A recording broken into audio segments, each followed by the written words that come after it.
জুমার নামাজের আগে জাতীয় মসজিদ বায়তুল মোকাররমে হঠাৎ শুরু হয় হট্টগোল। এরপর তার রূপ নেয় মারামারি ভাঙচুরে। প্রত্যক্ষদর্শীরা জানান, জুমার বয়ান শুরু করেন মাওলানা ওয়ালিউর রহমান খান।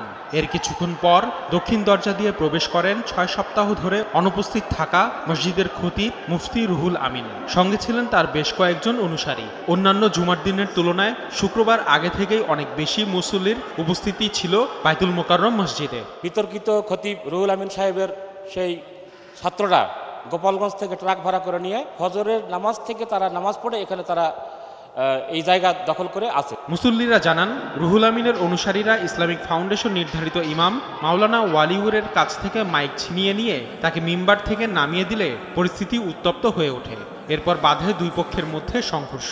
মসজিদের দরজা জানালার গ্লাস ভাঙচুর করা হয়, আহত হন অনেকে। বর্তমান খতিব যখন কথা বলা শুরু করেন, ইসলামিক ফাউন্ডেশন কর্তৃক নিয়োগপ্রাপ্ত খতিব বয়ান শুরু করার পর তাকে জোরপূর্বক মেম্বার থেকে নামিয়ে দেওয়া হয় এবং সাবেক খতিব রুহুল আমিন সাহেবকে জায়গা করে দেওয়া। কাজ পিকাপিকি হয়েছে, তারপর অনেকে হাতে পায়ে মারধর খাইছে, এগুলো গিয়া আমাদের মাথায় পড়ছে, তো অনেকেই আহত হয়েছে মোটামুটি। পরে সেনা পুলিশের উপস্থিতিতে পরিস্থিতি শান্ত হলে মাওলানা ওয়ালিউরের ইমামতিতে দ্রুত জুমার নামাজ শেষ হয়। গত 5 আগস্ট সরকার পতনের পর থেকেই লোকচক্ষুর আড়ালে ছিলেন রুহুল আমিন। এর কারণ জানতে চাইলে তিনি বলেন, অসুস্থ ছিলেন। এ বিষয়ে ইসলামিক ফাউন্ডেশনকেও জানিয়েছেন তিনি।